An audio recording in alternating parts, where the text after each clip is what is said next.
Good morning, good morning, good morning. Welcome to Get Rich 101.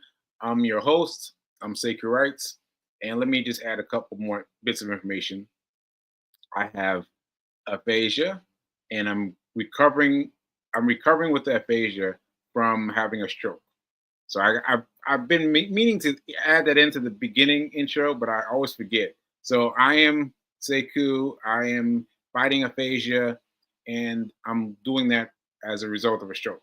All right, actually two strokes. Yeah, two strokes. All right. Thanks for coming. Thanks for coming. And let's say what's up to New Thought Media Network. Thank you so much for giving us the the energy to keep on going and going and keep on spreading my wings and keep on trying to keep on trying. So we got a good guest today. We got a good guest today. This is Tony Lopes, and he is the principal broker and wealth advisor. That's very important. That wealth advisory part is very important at the M7 Real Estate Group. So we're going to give him a round of applause, and then we're going to bring him right back. Here we go.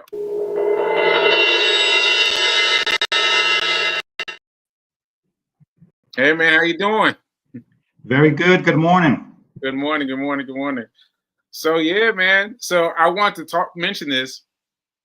We met through my dad's nonprofit, and that's really funny to me because my affiliation with the nonprofit has been the sense of my life, and now to be giving back to my nonprofit in a more full way has been very helpful. So anyway, you've been there and you've been talking to us about the about everything, and you started talking to us last session. It was you started talking quickly about something I really want to talk to you about, which was life insurance. And I was like, what? He knows this stuff around life insurance. And so let me explain. So to those folks who are just tuning in, I have had two strokes, and I didn't even have life insurance when I had the strokes. Did not even have life insurance.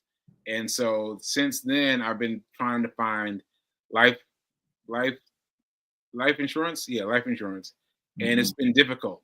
So I want you to tell us about yourself and tell us about how I can find some life insurance.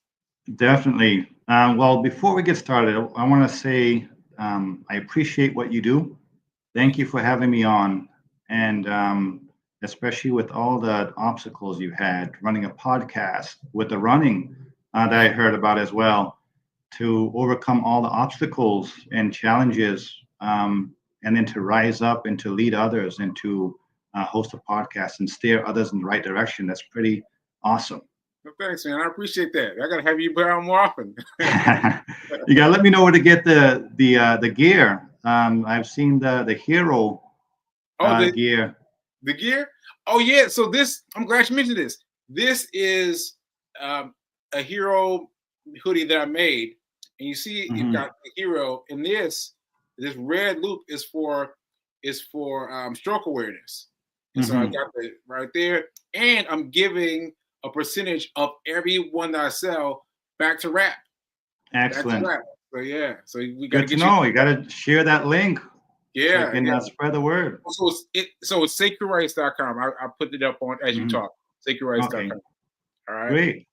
Yeah. So you mentioned something very powerful, which was you went through that horrific time and realized you didn't have life insurance.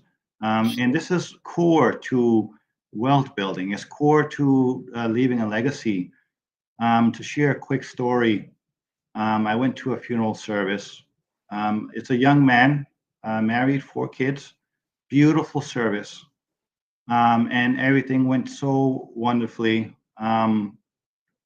except at the end of the reception, they passed around collection plates. Oh, wow. So all the guests were to help chip into the funeral. The family didn't have enough money to cover the funeral. They used up all their savings. They took out loans. They borrowed money from relatives, and they still didn't have enough. So they went collecting. They made up the whole cost, But you're talking a family that just lost their head of household. They're financially devastated. They're mourning, and now they're completely embarrassed. And then about a week later, I go to another part of town, another funeral. Now, this is a young man, married, 3 kids.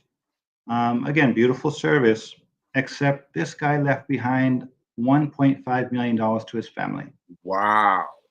And they paid off their mortgage, they paid off all their credit card debt, Mm, and then they also donated something like $150,000 to the church where the wow. service was. That's amazing. So here's a crazy thing. So both families have the same income. They live in similar neighborhoods. Mm, The only difference between the two families is a $300 a month life insurance policy. It's the only difference why one was scrambling to cover costs, leaving a grieving widow to cover the costs of a funeral and pay off all the debt. And then you have another family, which is now um, they're still mourning, but they're mourning with a little bit more peace. They're not trying to pass collection plates. So the sad part is, I did talk to that first guy about having life insurance. He mhm. came to me to buy a house. I said, all right, let's do this. And then I said, well, have you thought about life insurance? He said, I can't afford that. I mean, it's a lot of money. Um, and but at the same time, he had a BMW parked in the driveway that Wow. cost $600 a month, Wow. plus insurance. And Right. then guess what? So after he passed away, he had only a year left on his payments, on his car payments. Mm, The mm, car got repossessed anyways. wow. So I'm not Right. trying to be critical here, but I'm sharing the real life example between a wealth mindset and a Right. poverty mindset. Right.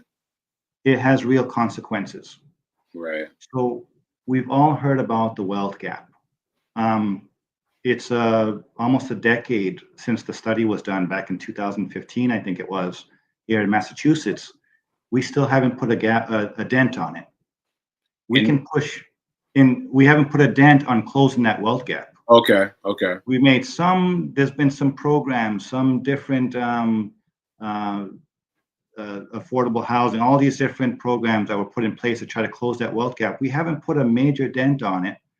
We can push all the money into it, we can push all the resources into it, but if we don't renew the mindset, we're not going to get anywhere. Okay. It doesn't work. So, Yeah. of all the clients I work with in the past, um, I'd say maybe 5 or 10% had life insurance, have life insurance. I mean, 5 or 10% of how Of many people? all the people I've worked with in real estate and wealth advisory, when they first come Really? in, I'd say 5 to 10 have it.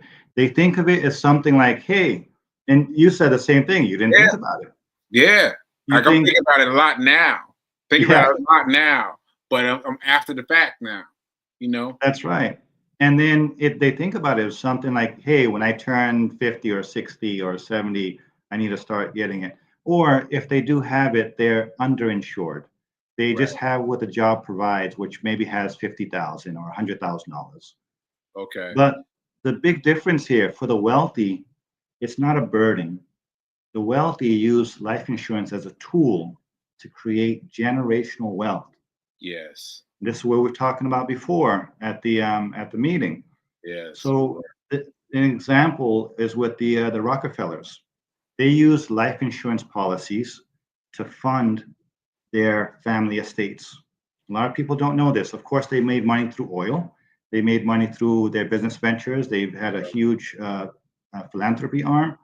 Okay. But the way that they grew, they created and grew their generational wealth was actually using a tool of life insurance. So wait a minute. Now, would they have one life insurance per person or multiple life insurance per person? So here's how that works. So essentially, they would create a irrevocable trust. They'll create this family trust. It's a different entity, different tax ID number, different everything. And then they would put multiple life insurance policies on each person in the family. on starting this. from very young. Okay. So each individual Wow. family member. Okay. So keep in mind, the younger you are, the cheaper it is to get life insurance. Right. Right. And especially as you get older, you have different health concerns. Wait, wait, It's all risk based. time out. I just remembered something. I just remembered that my parents know what they're doing. They got me life insurance, Hmm. but I just blew it though. I just cashed Hmm. in during college because I was trying to buy something else, and I didn't. Yeah, But it was easy. It was cheap. It was right there. But I that's just got right. rid of it. Yeah. That's right. And so this method is known as the waterfall method. It's actually was so successful, it became known as the Rockefeller method. But they create this trust. They put multiple life insurance, just like what your parents did with you. They Hmm. put multiple life insurance policies on all members of the family. And Multiple now multiple policies on each member. mhm, each I member didn't know that though. So that you in can have multiple what you call them? life insurance policies. Okay, multiple life insurance policy on me. I can have Yep. multiple. There's Wow. no limit on how many you can have, and there's no limit on the amount. So imagine if they Mhm. put five $1 million policies. And the key thing, the money, when somebody passes away, which we're all going to do at one point, the Right. money doesn't flow as cash to the beneficiary. It flows to the trust. Yeah. And as each family member passes away, they're contributing millions of dollars into this trust. This is how they built it back then. And here's the key: they're not cashing in on that money after it's been funded. They use it to borrow against it, to invest in Mhm. property, invest Mhm. in businesses, invest in education. And with Right. each generation that passes, they keep funding and refunding this trust. Right. So this is Yeah. just one of many tools that the wealthy use. And keep in mind, you can work hard all your life to save $1 million after taxes to leave it behind to your family.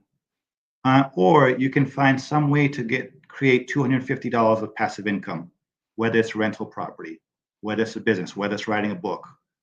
To find $250 and to buy a life insurance policy, and just set that aside and use that as this is for my family legacy, and buy $1 million policy. What Okay. difference is that going to make in for your family and for even for another nonprofit that you're looking to fund? Okay. This strikes me for a couple different reasons. One, the kind of all strokes are not created equal. There's a Hmm. vast differences in strokes. My stroke was lethal. My Hmm. stroke was lethal. So I was able to get away from it, but it was a lot of hard fighting, a lot of hard fighting. And so there's that. And then I just want to talk about the uh I guess I just want to talk about, like, how can someone like me how Hmm. can someone like me now with two strokes behind them, now living my life with these two strokes, like what is it, how can I get, because I can't afford Hmm. $250, $300 a month. See, Yeah. because since the stroke, I have not been able to work. And so how Hmm. do I get life insurance now? That's a great question. Yeah. And it's not just for stroke survivors. There are people that survive cancer, Mhm. people with heart disease, people with all sorts of with diabetes. The higher the risk, the more expensive the life insurance. So I would say start with what you can do. Get as small of a policy for what you can afford now. That might be a 50 or 100,000 or $200,000 policy. And I would say shop around. If you might go to one place and they say, hey, with your condition, they'll do a medical exam, look at your history. They say, with your condition, it's going to cost you 500. You might call another company and they say, what? Oh, it's 300 for us. You might call another one and say, all right, we can give you $100,000 policy, but it's going to cost you $150 a month. Okay, So so it there's a is range. possible. There's a Mhm. wide range between whoever I call. That's right. Okay. You're gonna find a range in what they can give you for coverage, and also what they can give you for cost, what they can offer you for a cost. But there's different types of policies too. It's not the I'm not talking the term life and the whole life that our parents and grandparents were big on. There are new policies. They're called Index Universal Life, or IULs, or VULs. Okay. You're funding it. You're just chipping in what you can out of your disposable income. You're funding it every month. It has a small life insurance component, then it has a savings and investment component. So it's Okay. really a matter of shopping around and calling. And then as you scale up your business, as you scale up in your passive income, you want to contribute more and buy more and increase more. Okay. Okay. So You just start where you are. okay. Start where I am. You just reminded me of something. You're talking about the two different kinds of life insurance. Like there is the Mhm. kind where you can borrow against it, and the kind where you Mhm. can't. And so that all for the amount of time I was interested in that life insurance, it was a small period of time. I was thinking about it, but I was like, well, I want to make sure that I get the one that I can trade off of. Can I Mhm. still do that now that I'm someone who's had a life threatening close call? You can, although the portion that you can invest into and chip into every year is going to be higher, which in the over time becomes a life insurance policy in itself. You invest into it, it's growing, and that's the one you can borrow against, and that becomes a life insurance. So you can eventually reduce the other one that's not. So when you start out, you're going to have a lot smaller um, type policy. This is essentially they'll give you a policy for 10 years or 20 years. It's going to be expensive. But as you create wealth and build wealth, you're going to reduce that because that's going to get more expensive as you get older. You're going to reduce that. You're going to increase the one that you fund. And essentially, you self insure. Okay, so I can buy it now, but Mhm. is this going to be more expensive than if I bought a one that I, wait a minute, help me out. Help. Yeah, for sure. Yeah, so it's definitely going to be more expensive for you now, Okay, post stroke. okay, But you're going to buy a smaller policy, but small. you're going to invest more into the smaller policy because it's going to be super expensive. Oh, Um, but you're going to still buy a policy, but you're going to spend more money on the component that invests. This is the IUL and type, where you're stashing money aside every month. Some of it's going towards your policy coverage, and some of it's going towards investment. And then okay, over time, it's the investment portion is going to grow, the savings is going to grow, and then you're able to reduce the need on the other side, the life insurance side. okay, okay. That's good stuff. Now let me pull out some of these comments from from my B King, my fiance. Hmm. Let's see. Uh, if you're planning to be cremated, you only need a small life insurance component. Is that correct? Mm, well, the cost of uh, services is definitely reduced. So, from like a typical funeral service where you're buying all these things, you're doing multiple services, you're Right. definitely planning on a smaller uh, final services. But you're not getting life insurance. The goal is not to get life insurance just to cover that. Mm, You want to get the life insurance. What if you, instead of funding 25, 50,000, you look at it as, hey, what would it look like if we paid off our mortgage? What would paid it off. look like if we, and let's say you bought some extra coverage just to do that. You have a $300,000 mortgage left over, $400,000 mortgage. You got coverage to cover your final services, but then you also got coverage to pay off your mortgage.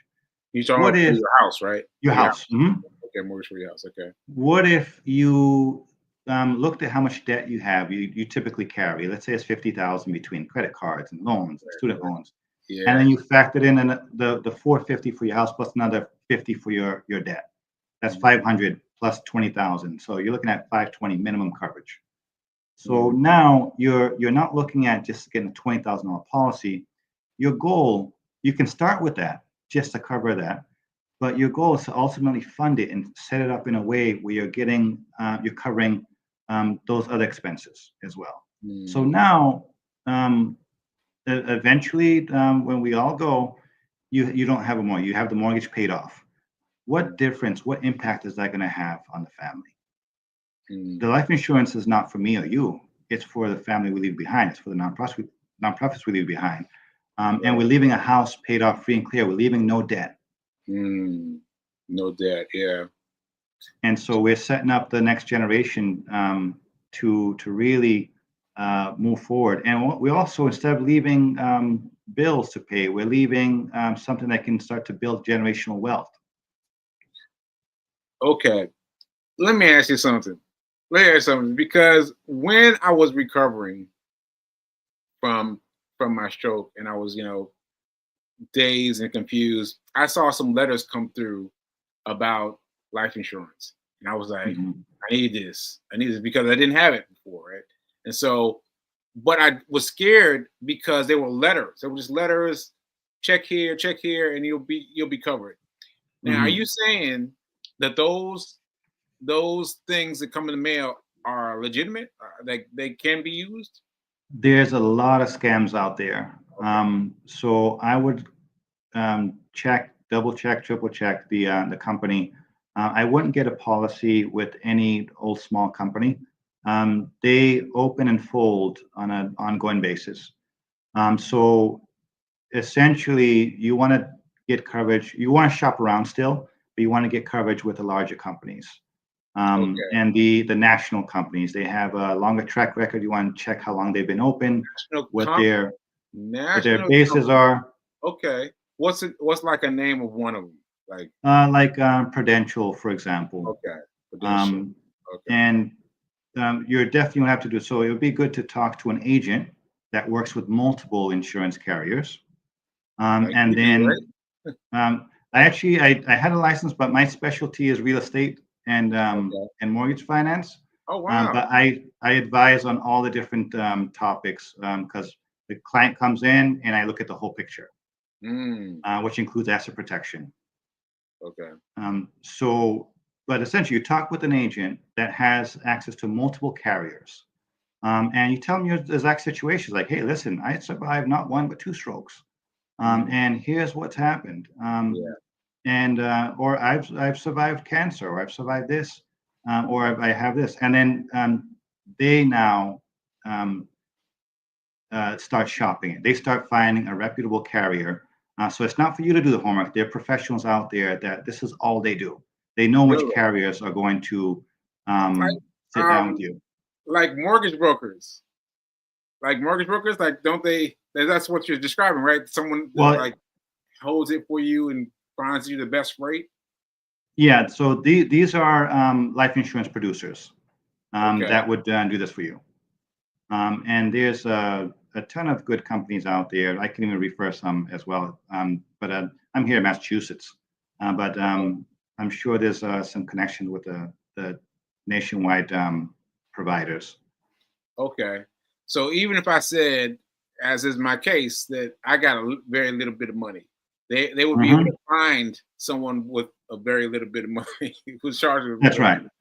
And Okay. that's the thing. You want to start somewhere, Okay. even if it's for little coverage. You want to start Okay. somewhere, and they'll be able to do an assessment and say, all right, this is what you need to. This is where you should be at. Okay. And this is what your goal would be. And then your focus becomes looking at all the different other aspects to increase affordability.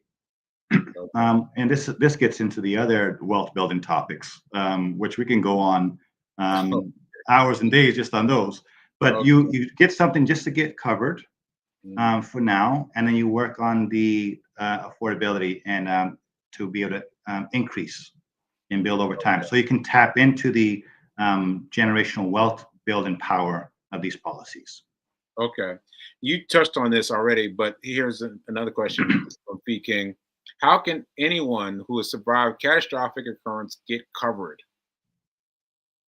And it's a very good question. So it comes down to really um, connecting with a really good insurance producer, life insurance producer.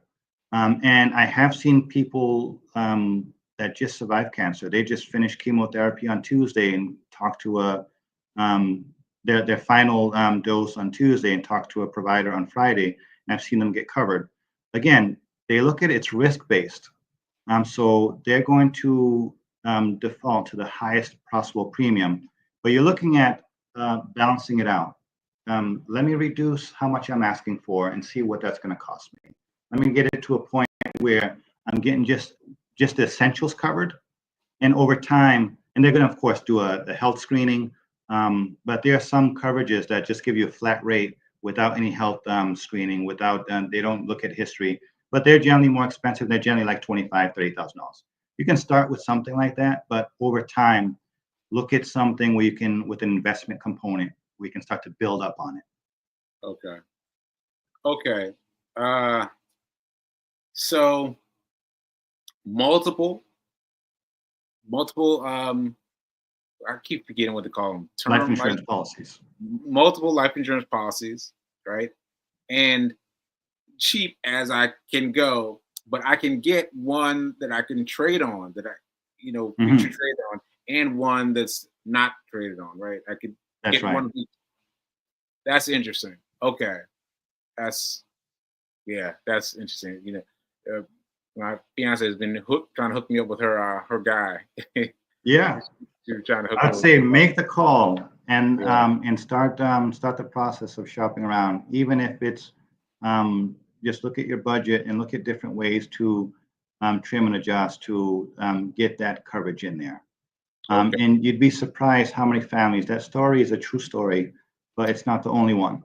Yeah, and I want to talk to you about that story. So that story was a brilliant story, but is it true that the one who had the insurance, was he from a family of people who had the right mindset, or was he the first one in his family that changed their lifestyle for everyone? So you hit the nail right on the head, and this is a issue in our culture, and this is an issue for Black America, and this is the core behind the wealth gap. Sure, there's opportunity, there's different things, there's different uh, issues behind this wealth gap, but it comes down to mindset.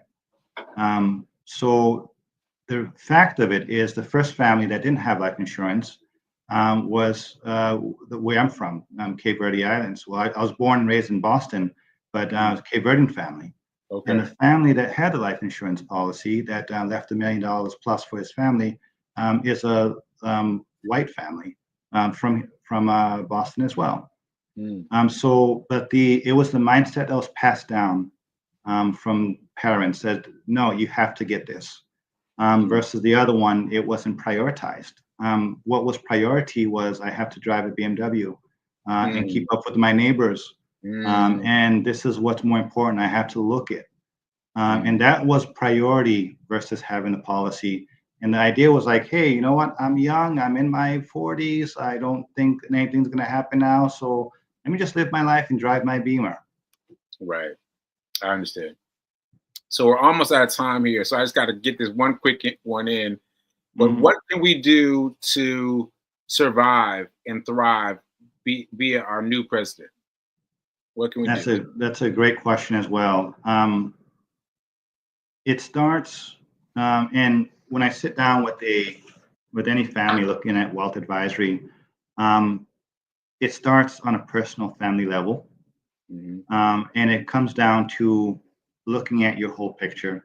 I generally start with I start looking for the seed, which is the disposable income, and that's another topic. But looking at different ways to increase income passively, whether you're there or not, and using your talents. You have gifts and talents and abilities that nobody else has.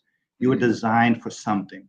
Find out what that something is, invest into that, and build a business, create income streams, which will survive any presidency, which will survive any type of government we have in office. Increase income, reduce expenses, live below your means to free up your seed, free up your disposable income. Once you free up your disposable income, start looking for investments. For some people, that might be real estate, buying your first house. It might be buying income property if you already have a house. Might be even buying a condo. I know one guy lives down in Florida. He owns 230 something condos.